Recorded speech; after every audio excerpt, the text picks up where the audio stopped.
Hi everyone, welcome back to my channel. Hope you guys are all doing super well. So welcome to today's video. Today we're going to be talking about the case of Mark and Jennair Gerardot. I had never heard about this case before, and someone sent me this case through my suggestion form, and I actually got a lot of people requesting this case, and once I started looking into it, I was just completely shocked, and it's pretty crazy to see how far someone can be pushed. It's just a really crazy case, and I feel like you guys are going to have a lot of opinions about all the people involved in this case, so I'm definitely looking forward to see what you guys comment down below. Real quick before we get into the video, I just want to thank today's sponsor, Best Fiends. So Best Fiends is a free-to-download puzzle adventure game where you can solve thousands of fun puzzles and collect cute characters called fiends. Now you guys know I'm super into Best Fiends, and I specifically love these two cute little fiends called Jean and Howie. Like, they're just the cutest little characters ever. I love using them throughout the game, and I love seeing how they level up and how their powers develop. It's so funny because me and Jose have like a little competition going on, and I think he's at like level 130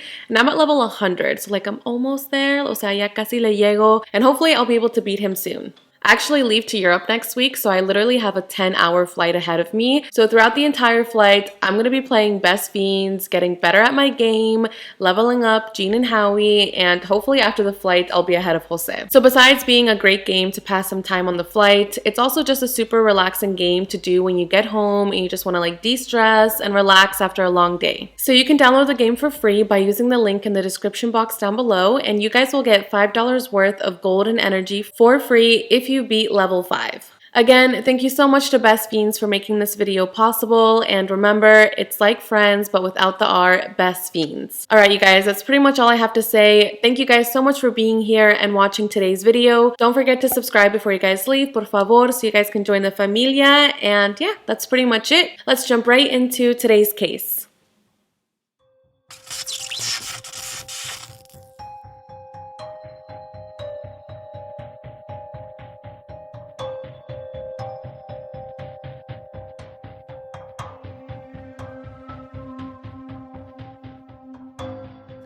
Okay, before we get into the video, quick little update. Yes, I look different and we're in a different setting. I literally had to refilm this entire part, and I don't have my contacts with me, so we're dealing with the glasses today. I also tried to see how I could get the ring light to not reflect in my glasses, but I have no idea how to do that, so sorry, disculpenme. Alright, anyways, just wanted to put that quick disclaimer. Let's jump right into the video.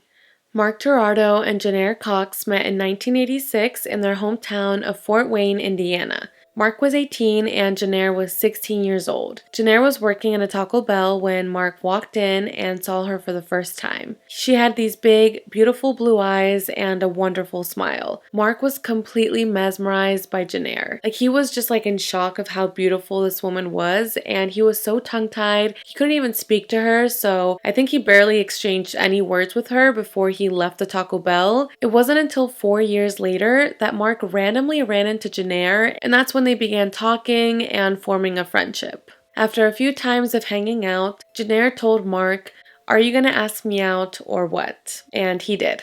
They began dating, and immediately they both hit it off. Mark was a pretty shy person, and he really liked that Jennair was so outspoken, she was so outgoing, and she just had such a vibrant personality. She said whatever she wanted to say, and she didn't care what anyone thought of her. Which was a complete opposite of Mark. You know, he cared a lot about people's opinions, so I think the fact that they were opposites made Mark even more attracted to Jennair. After a few years of dating, in 1993, Mark and Jennair tied the knot and they got married. She looked so beautiful in her wedding dress and was just beaming with happiness. Mark also says that it was a beautiful day and he couldn't imagine not being with Jennair for the rest of his life. They had talked about having children together in the future, but they didn't really have a set plan or timeline for that. They did have some fur babies, and for the time, that worked perfectly well for Jennair and Mark. Everything in their marriage seemed to be going really well until it wasn't. In 2008, the economy took a turn, and this really affected Jennair and Mark's relationship. They didn't know if they were going to lose their job, if they were going to lose their house. You know, it was a very scary time for them. And you guys know that financial issues are a really big burden in a marriage. I believe it's the #1 cause in divorce. So this was just really hard on the relationship, and it led to a lot of fights. Mark said that their fights during this time were so big and intense, and it really put a strain on their relationship. But they they made it work, and in 2011, Mark decided that they should have a change and, start fresh somewhere else. So in 2011, the couple decided to move to Greenville, South Carolina for a fresh start and to look for new career opportunities. They both got really great jobs in marketing, and they were so excited about this new change and felt as if this was going to refresh their marriage. And it did. Mark says that this new environment really changed their marriage and brought them even closer together. They would explore this new state by going on hikes in the mountains, going to the beach, trying new restaurants, and making new friends. He says that this was the happiest they ever were. However, things would soon change when in 2017, Jennair lost her job. This really affected her pride and her confidence in herself, and she tried to find another job, but she just couldn't. So Mark once again suggested that they should move somewhere else and have a fresh start. He started looking for some new jobs, and this is when he ran into the opportunity to become the creative director at the University of Delaware. So he looked into this job and he was trying to see who was in charge of the hiring process, and that's when he saw it was a 33-year-old woman named Meredith Chapman. Now Mark was a little concerned about this because she was 15 years younger than him, and now she was going to be his boss and he was going to have to report to someone that had way less experience than him, but he really wanted this job, so he decided to go for it anyways. So he sends Meredith an email introducing himself, and she quickly responds back, and they set a date to have an interview in person. When Mark got to the interview, he said that within 5 minutes of speaking with Meredith, he knew he needed to work for this person. She was very articulate, energetic, and passionate about the job. She was also very accomplished for her age, and Mark was so impressed by her. Soon after his interview, Mark was offered the job and he accepted it. In November of 2017, Mark moved to Wilmington, Delaware to start his new job, while Jennair stayed back in South Carolina until they could lease their home. As Mark was settling into this new job, this new town, this new life, him and Meredith started to get closer. After just 2 weeks of knowing each other, Meredith asked Mark if he wanted to go out for a drink after work, and he accepted. So they get to this bar and they're talking, getting to know each other, and Mark feels really comfortable with Meredith. He feels comfortable enough to even talk about the death of his parents and his brother that recently happened, and he also felt comfortable enough to talk about his marriage. He didn't say anything bad about Jennair, but he was kind of just venting, talking about some of the problems that they had, and Meredith related to Mark about this. She was also struggling in her marriage, so this really connected them more. So just a little background on Meredith Chapman. She was a successful 33-year-old woman who worked in the marketing and communications industry. She's described as being an energetic and passionate person who was a role model to the students at the university. Oh goodness, favorite class. I remember taking 2 classes that I really liked when I was at UD. One was Nancy Carabanian's class, Field Television Production, and I mean that in all honesty, because that's where I got my start with my career. She also ran for the state senate, and she was married to a former city councilman. So her and her husband had been married for 9 years, and for the past 3 years, their marriage was not good. The only reason they were still married was just for show. So that night at the bar, while Mark is venting about Jennair, Meredith is listening to him, providing him comfort, and also sharing her own experience with her own marriage. Mark felt as if he really connected with Meredith, and he was just surprised at how easily he was able to bond with her. As time went on, Mark and Meredith grew closer and closer together.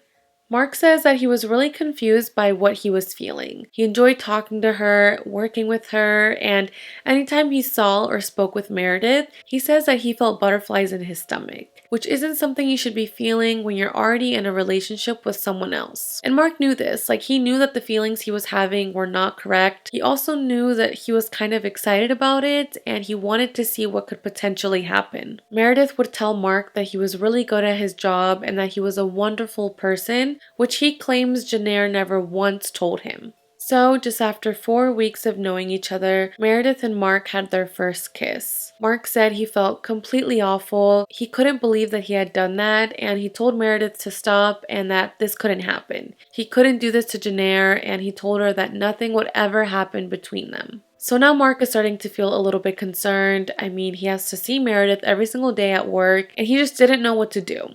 So before Mark had moved to Delaware, he had actually applied for a job in Colorado, and this company finally called him and was like, listen, do you want to come in for an interview? And Mark said yes. So Mark goes to this interview in Colorado, and he says that in the middle of the interview, he just knew that he couldn't take this job and move to Colorado. And the reason for this was Meredith. He didn't want to leave Meredith. He didn't want to stop seeing her, and this just really made him realize that he liked her and wanted to pursue a relationship with her. Well, he says that he wanted to continue to pursue a professional and a romantic relationship with Meredith, but I honestly feel that he wanted to pursue the romantic relationship more. So he leaves the job interview and he texts Meredith, "I'm all in." At this point, Jennair is starting to grow suspicious about Mark. He was being very distant with her, he was detached from the relationship, and honestly, a wife knows when something is wrong. However, she still couldn't join him in Delaware because they were still waiting for their house to be leased, so there wasn't really much she could do about this. Mark was just off on his own in Delaware, acting as if he was single. He was just free to see Meredith whenever he wanted to. Eventually, Mark told Meredith that he loved her, and she said she loved him back. A lot of people have asked Mark if he was having a midlife crisis, and he kind of agrees with that. He thinks he was having a midlife crisis, and he explains that he was thinking about the past 24 years that he had with Jennair, and he was wondering, is this always going to be our life? Like, are we always going to have the same routine? Like, is nothing new ever going to happen for our marriage? And I guess with Meredith, she was someone new, she was someone young, someone exciting that he could experience different things with. So that's kind of the reasoning he uses to explain why he was having this affair.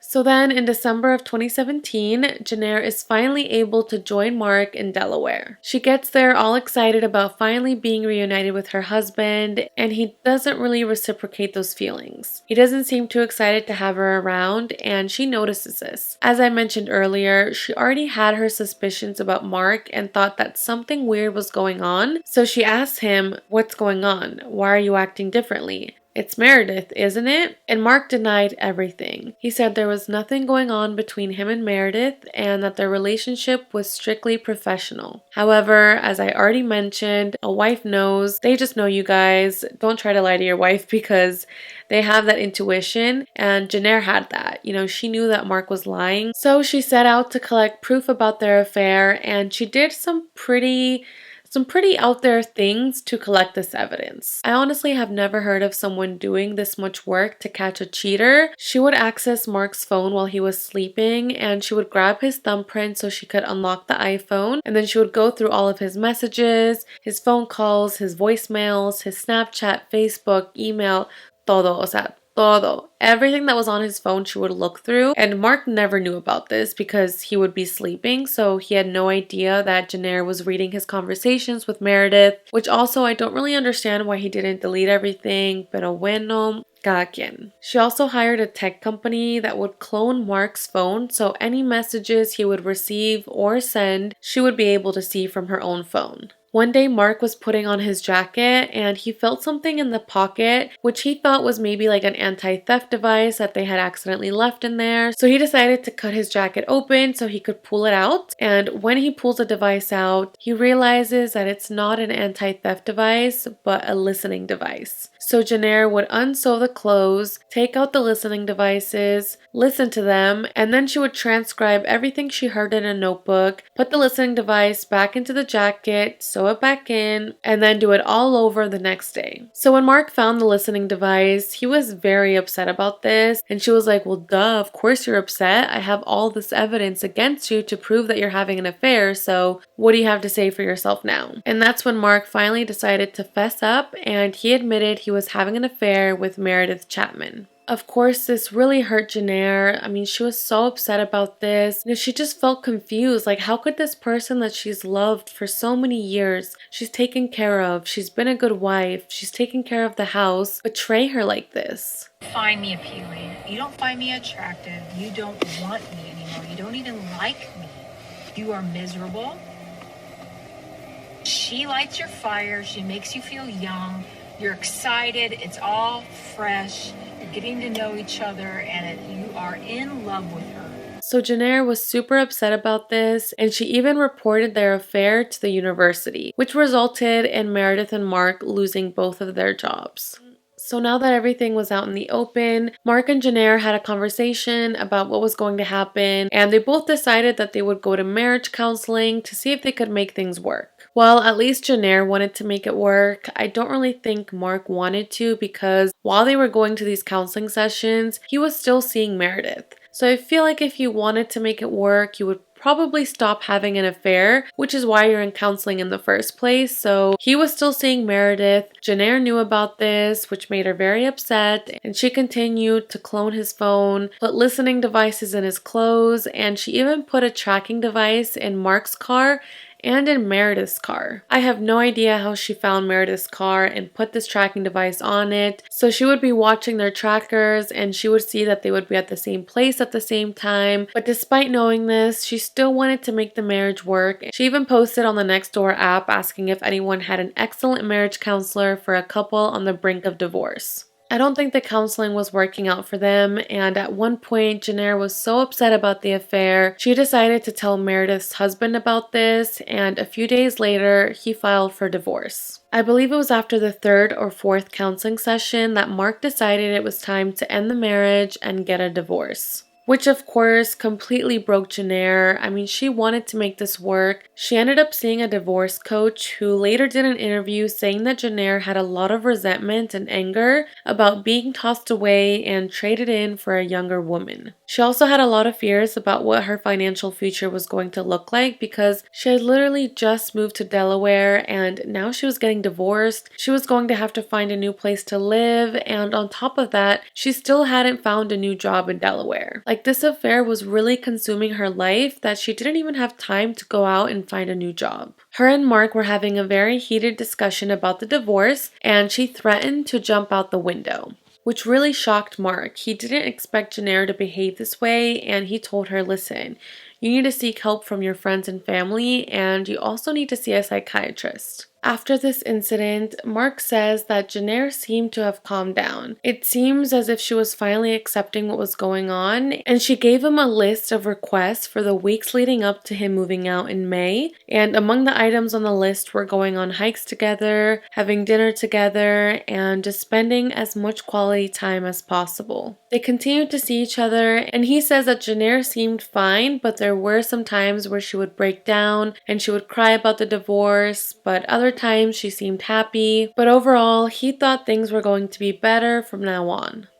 So fast forward to April of 2018, Mark has a new job and he's still living with Jennair while he looks for a new apartment. Meredith is now officially divorced. She has a new home in Radnor Township, Pennsylvania, and a new prestigious job at Villanova University. Now, Jennair was still hurt from everything that had happened in the last few weeks, but according to her divorce coach, she seemed to be doing a little bit better. She was planning for her future, she was thinking about what job she was going to get, where she was going to live, and it just seemed as if she was ready to move on. So then on April 23rd, 2018, Meredith's day started just like any other. She went to work at the university, and in the afternoon when she headed home, she posted this quick selfie on her Instagram, smiling and feeling excited about her new job. Meanwhile, Mark and Jennair had made plans to meet at a restaurant later that night to talk about the divorce. So Mark gets to the restaurant first and he texts Jennair saying he's sitting outside waiting for her. Jennair texts him back saying she made a wrong turn but would be there soon. Then she sends Mark another message saying, I'm not coming, just go home. When Mark sees this, he's a little bit confused. He doesn't understand why Jennair would cancel on him last minute, and before he even has a chance to call her and talk to her, Jennair sends him another text message of a trash can with a condom inside. And Mark immediately knew what this was. He knew that this was Meredith's trash, so he started to freak out because he thought that Jennair had gone to Meredith's house and was outside looking through her trash bins trying to collect evidence. Then Jennair sent one final message to Mark saying, "You ruined my life. I hope you never find happiness. Bye, Mark." So now Mark is really starting to freak out and he starts calling Meredith, sending her text messages, asking her where she's at, and she never responds back. Then he calls Jennair, but she also doesn't pick up the phone. So he quickly drives to Meredith's house. He parks his car, goes through the backyard, and peers through one of the windows, and that's when he sees Meredith lying face down on her kitchen floor. He starts tapping on the window and calling out for Meredith, but she doesn't respond back.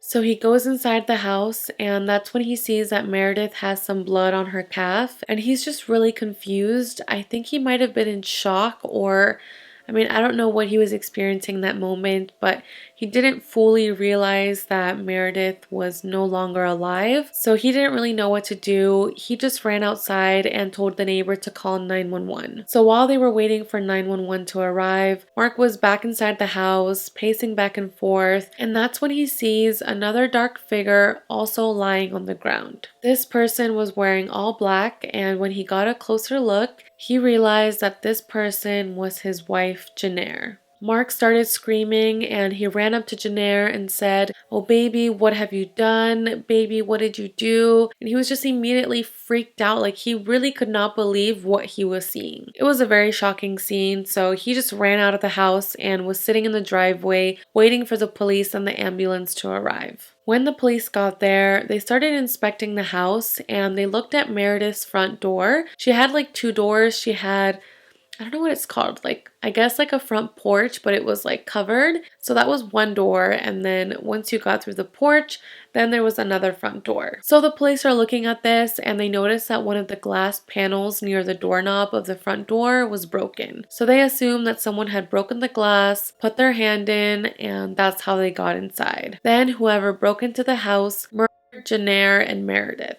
That's what they initially thought, that this was just a random murder, a random burglar that had come inside, and that was that. Then the police started to think that maybe Mark had done this after they realized that that was his wife and his mistress. You always look at the husband first. So the police started interrogating Mark, and he said he had nothing to do with it. He literally was like, "What? You think I killed them? What?" However, police later found a revolver underneath Jennair's body, and that's when they realized that this wasn't a random home invasion. This wasn't something that Mark had done. This was a murder-suicide.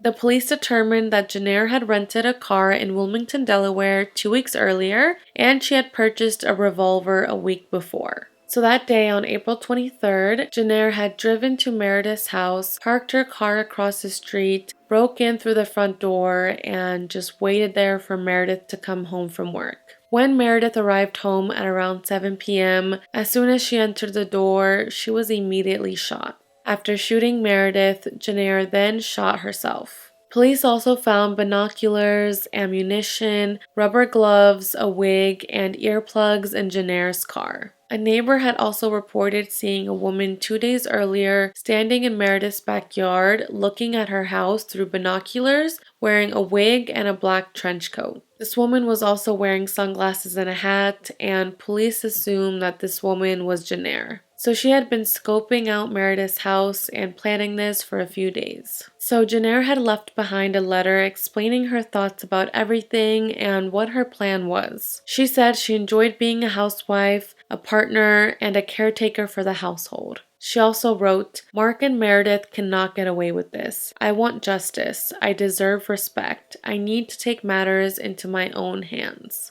Police also said that the day of the murder, Jennair had cleaned the apartment she shared with Mark, and it was completely spotless. They also found over 400 images of private conversations between Meredith and Mark. She also had 14 notebooks where she transcribed all of the recorded conversations between Meredith and Mark. Honestly, when you think about it, it's really sad how far she was pushed. This affair was literally consuming her life. The fact that she was sitting there transcribing over 14 notebooks of all these recorded conversations between her husband and Meredith, it's honestly really, really sad. So Dr. Robbie Ludwig, a psychotherapist who has studied homicide within marriage, read Jennair's letter and believes that she may have been pushed to kill Meredith and herself because the thought of losing the love of her life was something she could not handle. She would rather lose her own life than have to deal with losing Mark.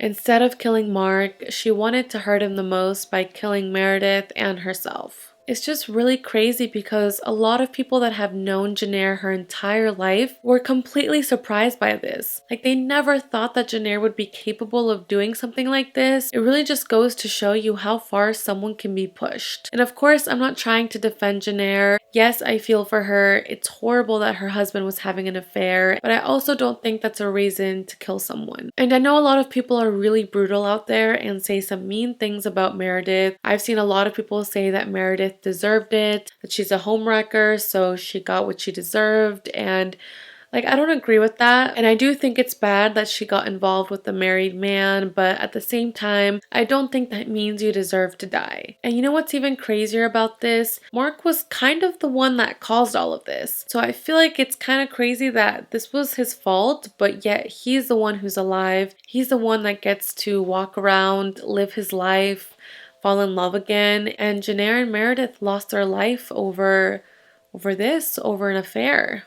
So after all of this happened, Mark spent months dealing with the loss of his wife and Meredith. He admits that what he did was wrong, that he could have handled this affair differently, he should have stopped it when he could, and he shouldn't have broken Jennair's heart like he did. He wishes he could take it all back and do everything differently. He says it should have been him and not Meredith. The last update I saw of Mark was in 2020. It says he's living in California, has a new job, and may already be in a new relationship. For over 2 years, Mark wouldn't talk about what happened publicly, but after going to therapy, he started to change his mind and began doing interviews and talking about the affair. He even published a book called Irreparable: 3 Lives, 2 Deaths, 1 Story Has to Be Told.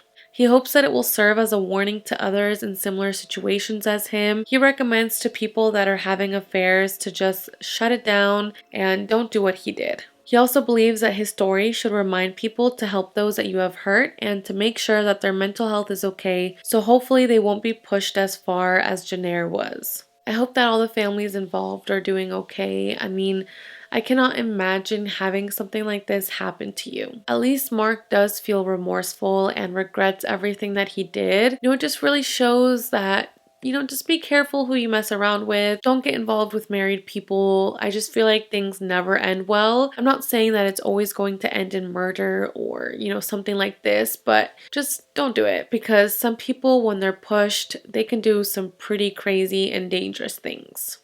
So yeah, you guys, that's pretty much all the information I have for today's video. It's a pretty crazy case, and I would love to hear what you guys think about it down below. Again, if you guys have any cases you guys want me to cover in the future, make sure to submit it through my case form that will be linked down below. I really appreciate you guys watching today's video, and don't forget to subscribe before you guys leave, por favor, so you guys can join the familia. And yeah, that's pretty much it. Thank you guys so much for watching. I will see you guys in my next video. Bye guys!